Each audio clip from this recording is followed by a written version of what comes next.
Bookcase and Coffee presents Buzzing About Romance, a quick shot of romance. Hey everyone, it's Leah. With me this time is Carolina from Curl Up with Books on Instagram. Welcome back to the podcast, Carolina. Thanks for having me back. On this episode of A Quick Shot of Romance, we're doing things a little bit differently. Typically, we pick one book and review it, but I started thinking, there are so many amazing series that we love. Why not review these series as a whole? In our first ever series quick shot review, we give you the Bennett Boys Ranch Series by Lauren Landish. It is a 3-book series: Buck Wild, Riding Hard, and Racing Harts. And Carolina's going to give us the synopsis. Here's the general synopsis for the series. From Wall Street Journal and USA Today bestselling author Lauren Landish comes a hard-riding romance of cowboys who run wild and the women who tame them. Mm-hmm. So book one, actually, the release dates for them are, we have Buck Wild. It released September 25th, 2018. So these ones are a little bit older. We have Riding Hard, which was March 26th, 2019.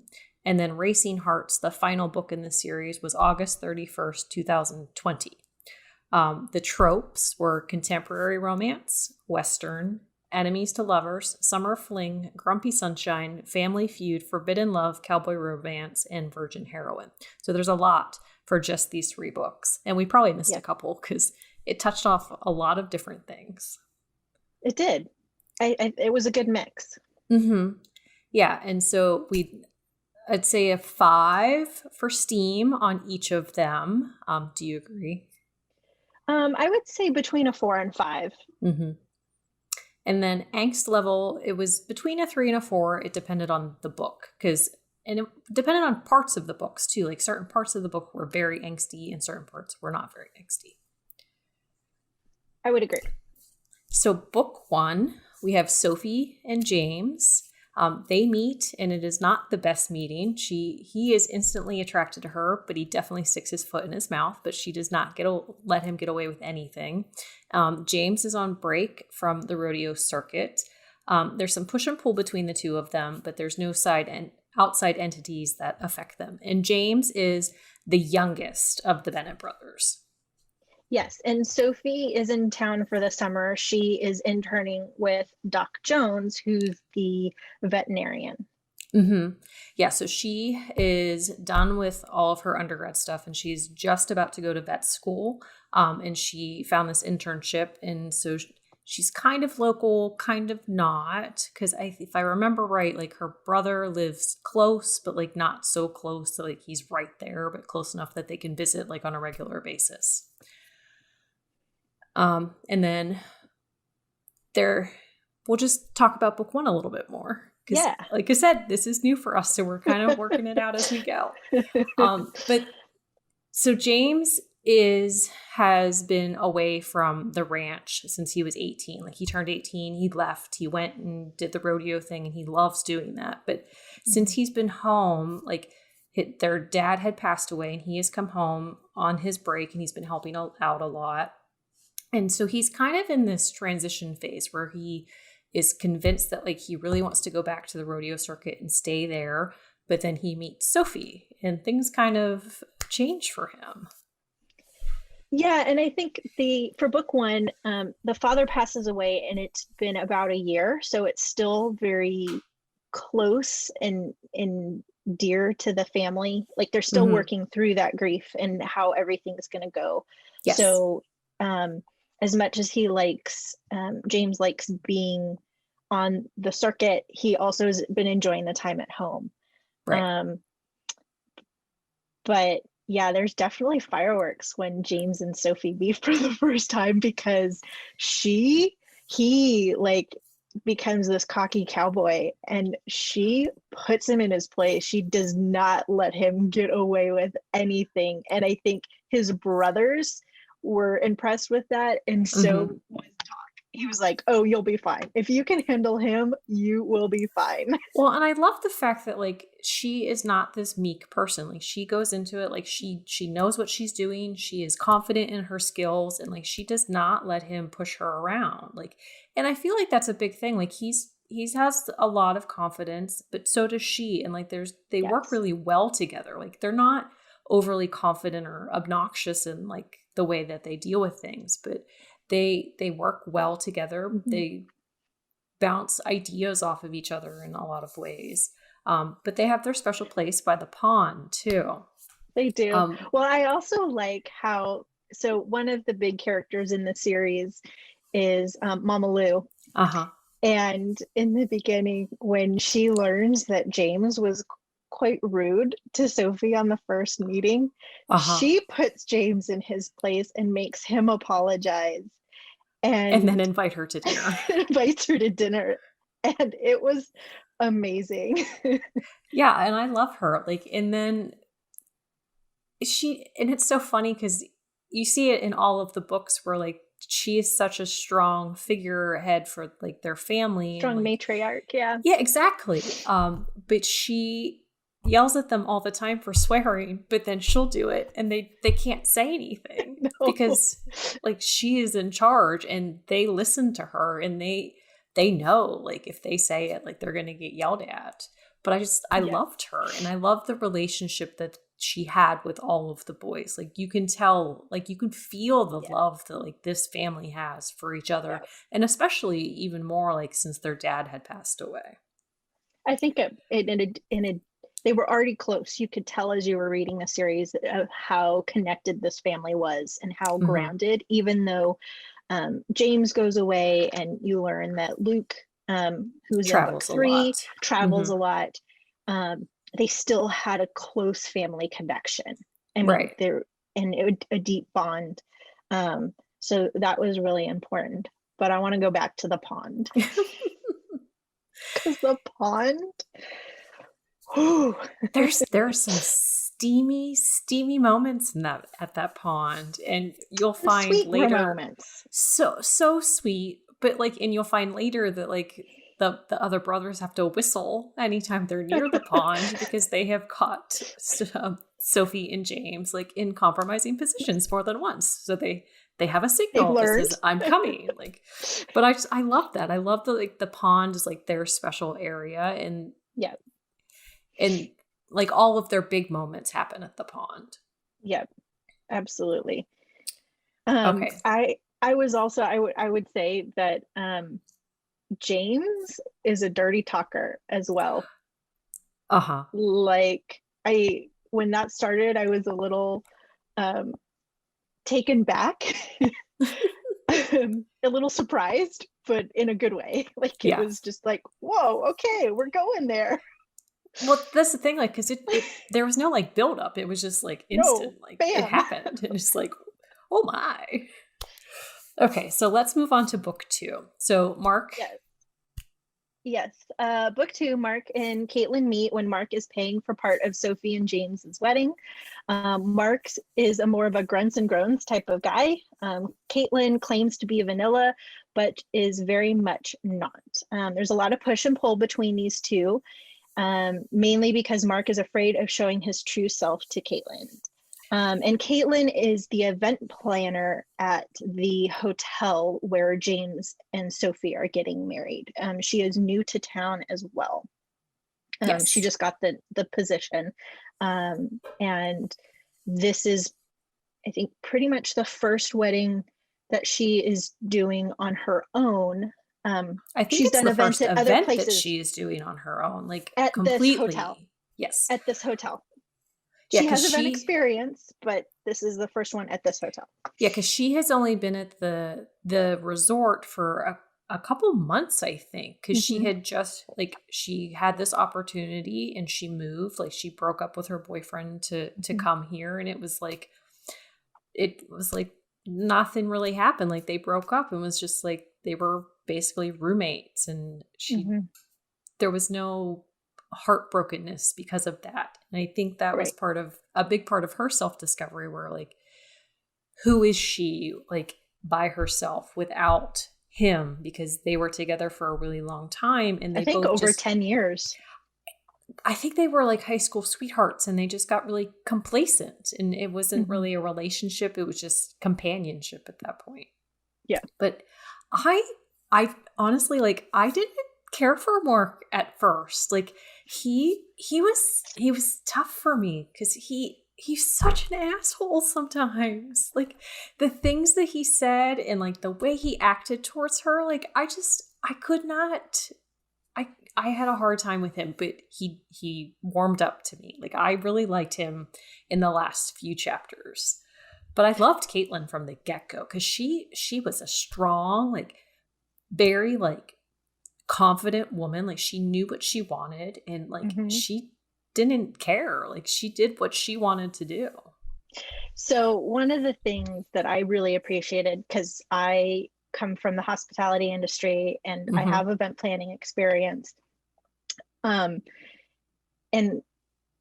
the author got some of the challenges and hurdles and everything in that perspective when she was talking about Caitlin's job spot on. Right. Like the way that brides have crazy requests and how you manage those and say, okay, you can do that, but this, you can't say no, but yeah, we can do that.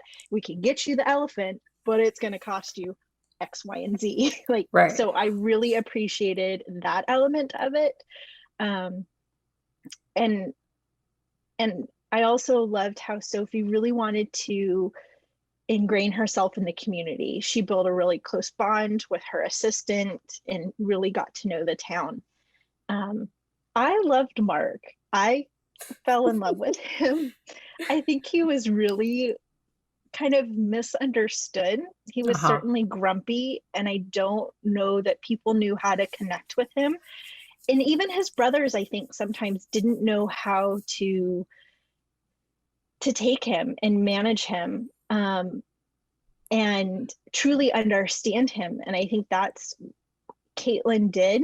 And I loved how she fought for him. Well, and I think and they connected. I think part of that too, though, is like he's always been in this position where like he was going to take over the ranch, like after his dad retired, or like that was always the plan. And then his dad passed away unexpectedly. And so like he was already doing a lot of that work, but he's like thrust into this role where he wasn't ready. Like he wasn't emotionally ready. He wasn't physically ready. Like he was, I think mentally he was ready, but mentally, yes. But like he was thrust into it because his dad their dad passed away unexpectedly. So it's like he has all of this internal pressure on himself because like his mom is not giving it to him. Like his brothers are not like putting this on him. Like he has all of this internal struggle and pressure that like he wants to succeed and continue to keep the ranch like where it's supposed to be and like how his dad ran things when his dad isn't there anymore. And I think that is part of where like they talk about like how he's always been kind of a grunts and groans like guy like for a long time, but like I think it even more so like after his dad passed away, it got even worse because he had so much internal pressure. And Caitlin, the weight of his world was on his shoulders. Yeah, but like Caitlin allowed him to see like just because this is your situation, like you don't have to have all this pressure. Like be proud of the work you're doing. Like your mom is proud of you. Your brothers are proud of you. Like you should be proud of what you're doing. Like your father would be extremely proud of you. Well, and I think also when it comes to relationships, there's different things he's looking for in a relationship. I'm trying to word this carefully, so not to give anything away. And he had a relationship where that didn't end out working. And that scarred him. So she really brought it out in him that this was okay and this is what she wants as well. And they liked that. I think Mark also had a vulnerability that nobody really saw until Caitlin saw it. I think his mom saw it, but couldn't get him. Well, but she's his mom, so it's different. Like, it's a different situation coming from his mom. But like you're right, he got hurt and he got scared, and was afraid to show that side of him to anybody else. And like, even when he does with Caitlin, like his instant reaction is to panic and run. And she doesn't understand why, because she was completely okay with everything that had happened. It was like, I love how she chases after him and goes and like is like, no. And that was the big thing. Like he kept pushing her away, but she could tell, like she could see through like his emotions. Like she could see like he doesn't want to do this. Like there's something going on, and she did not allow it. Like she did a little bit, just because there was that internal like struggle with her a little bit also.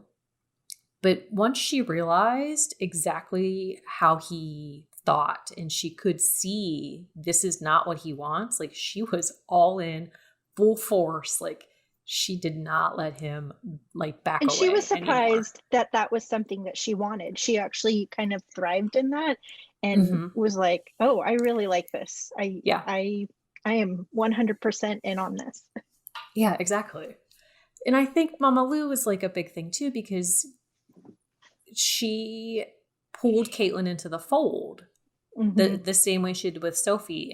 And Mama Lou like sees them like as these perfect not solutions, but perfect fits for her sons. And I think that was a big part too. Like Caitlin could see how much Mama Lou like enveloped her in the family fold, and she wouldn't do that with just anybody, because she brings people in, but she doesn't really envelope them unless like they're meant to be there. Yes. All right. So book three. Yes. So we have the Bennetts and the Tannins, who have been neighbors forever. Luke, who is the middle Bennett boy, has never seen Cheyenne as anything more than the neighbor girl. But something changes when he sees her at Hank's one night, which is like the local bar and restaurant that they go and hang out at, and starts a forbidden love, because Bennetts and Tannins should not be together. Or should they? Ooh.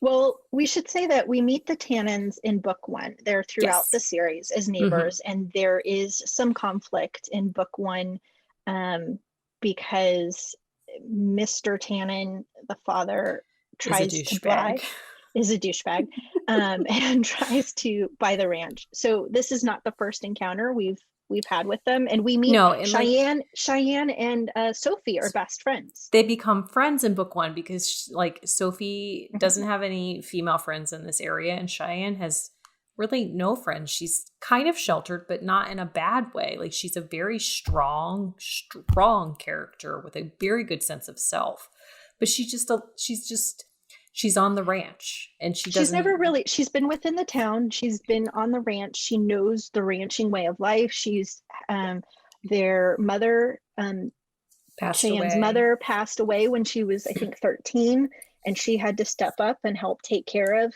her brothers and her father. So she knows how to take care of a household and a family. And she takes care of it. It's like she takes care of it, and she is a boss. Like she is a boss. She talks about all this stuff that she does and like how she does things. It's like she does not, there is no idle for her. Like it is full speed.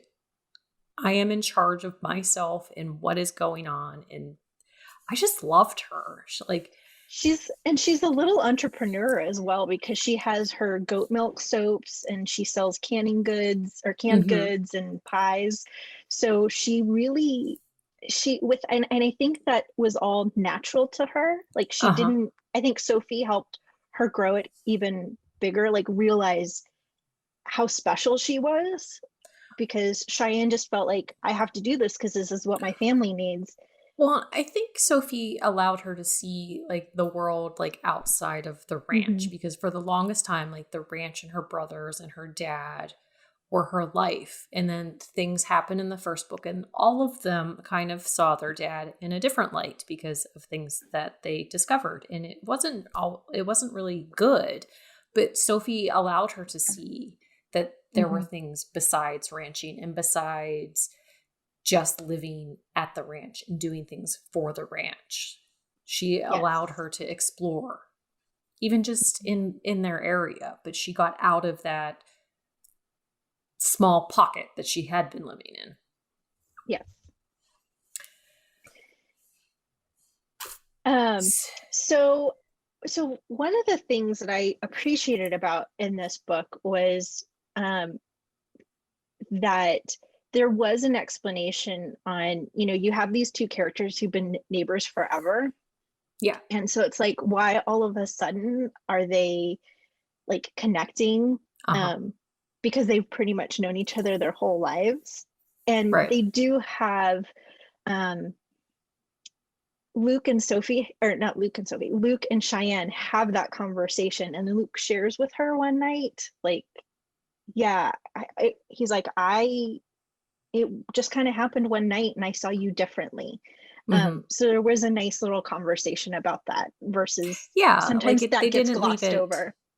Yeah, they didn't leave it just to like you to figure out as the reader like why this is happening. Like he even said like you were this pesky like kid that like I didn't want anything to do with, and then you weren't really around a lot and I was gone, and like the relationship between the families got really, really stilted, but then things changed for him, and I was happy like to hear that explanation and the fact that like he was so open with her about everything too.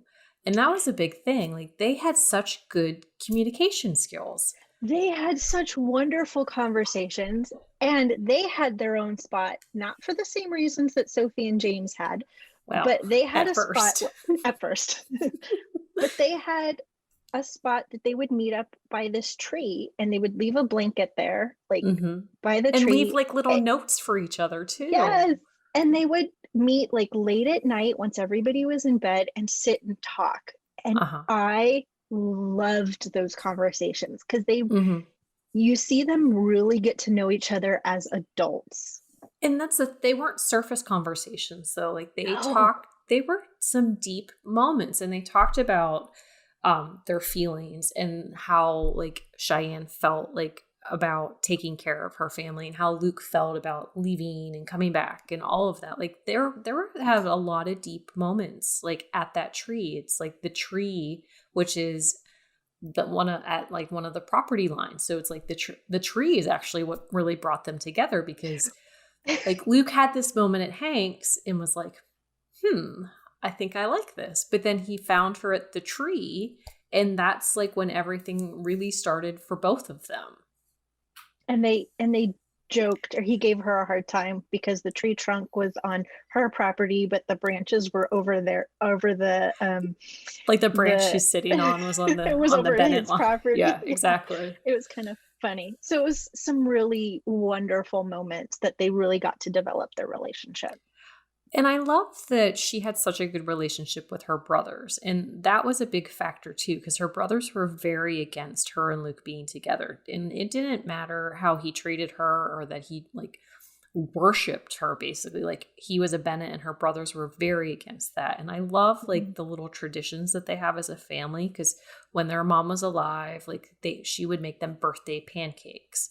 And after she passed away, like her and her brothers would continue that tradition. Like the boys would make Cheyenne pancakes on her birthday, which I just loved because she typically was the one taking care of them. Not that they were incapable of doing it, but it was just, that was the way things were. But they were really close. Like the four of them, because there's 3 Tannen boys and then Cheyenne, but they had such a good relationship. And there was a lot of tension between her and her brother Brody in this book because of Luke, but it all works out in the end. Yes.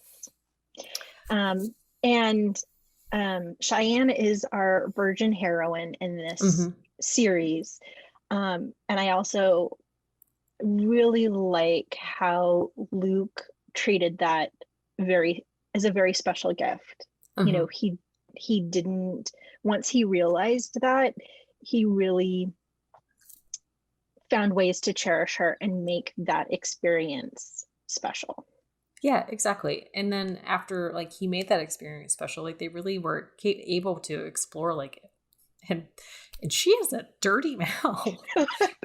Like they're all kind of dirty talkers. They are, but like you do expect the the female, but she was dirty. And like he even like says, like the longer like they're together, the dirtier she would get.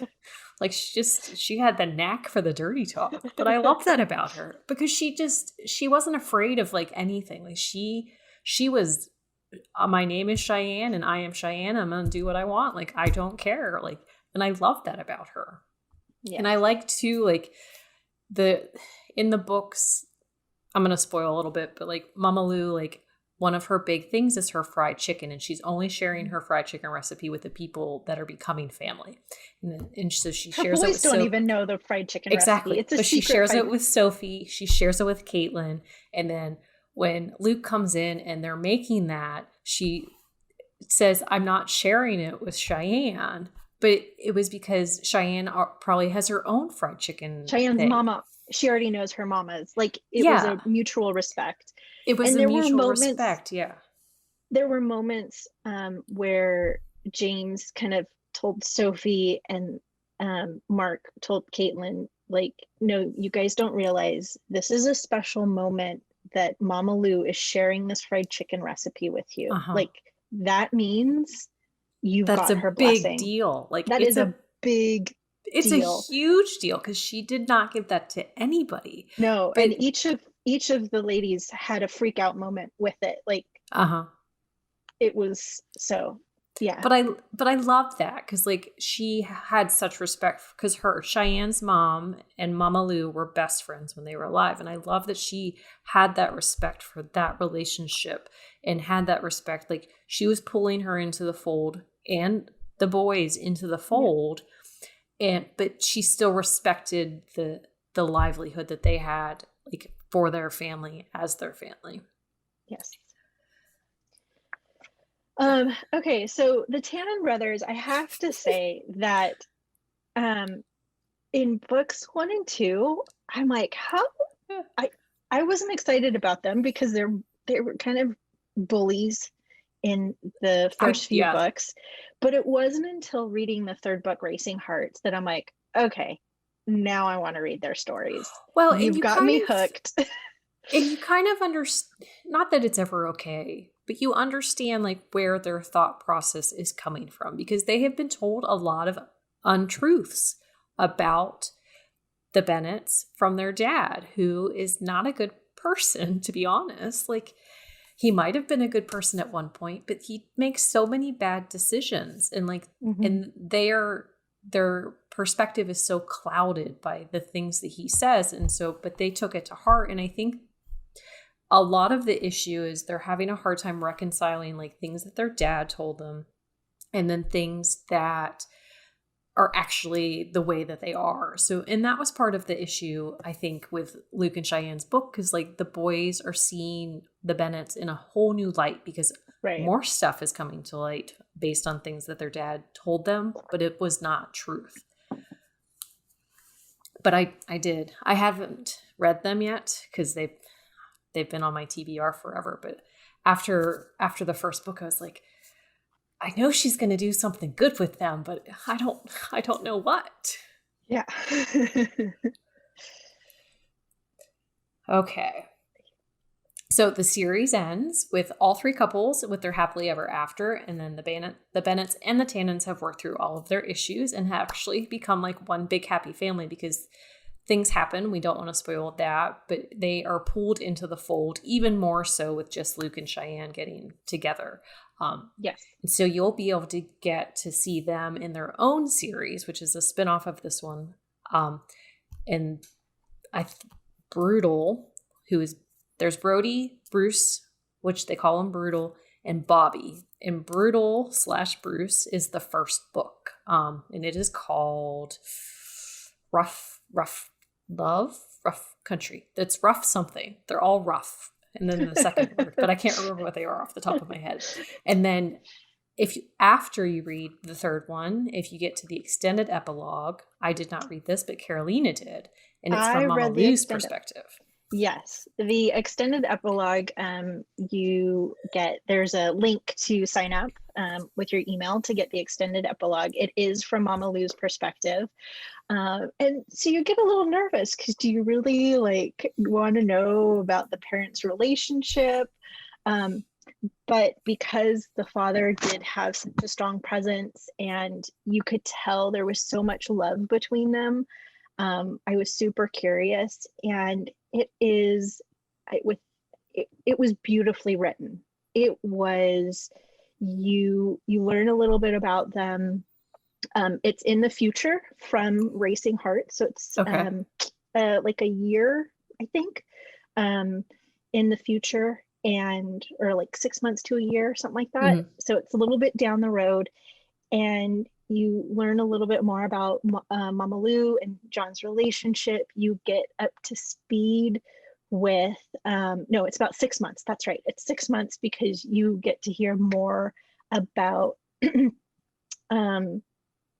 Sophie and James's baby. Okay. And you get to hear a little bit more about the relationships and what's going on. And some traditions come back into play in the book. Again, not going to spoil it, but it's a really sweet and beautiful epilogue. I'll have to check that one out. Okay. So did you like this series? And which was your favorite of the three? Yes, I love this series. It was a fantastic cowboy series. And I loved the small town community. We didn't really get to talk a lot about that, but there is just a great little community within the series as well. My favorite was Riding Hard with Mark and Caitlin. Okay. I also enjoyed this. And my favorite is Racing Harts with Luke and Cheyenne. Okay. So yeah, they were my second favorite. Who would typically like the series? Fans of dirty talking cowboys with strong family bonds. Yeah, they are very dirty talking. So anybody who likes a good cowboy romance, Nicole Snow fans, she has very similar writing style and similar heroes to Lauren Landish. And if you like them hot and steamy, it's the way to go. So Carolina, would you recommend this series? I would absolutely recommend the series. For me, it was easy to get lost in each book. The minute I finished one, I picked up the next one right away. This was my first time reading Lauren Landish, and I honestly can't wait to read the Tannen series. And also there is another series where Sophie's brother Jake and his wife Roxy, it's prior to the Bennett series, comes into play. So I want to read that one too, because he's a big presence in the first and third book. First and second. That's book. It's the Irresistible Bachelor series. I want to say Jake and Roxy's book is book 3. It's called Heartbreaker, and like Sophie's still a teenager when their book is happening. So like they've been a family for a while, like when this is doing it. But I would also recommend this series because you are missing out if you have not read it. But both, like I have read the Irresistible Bachelors, that entire series. It's very good. And then I'm going to dive into the Tannens as well.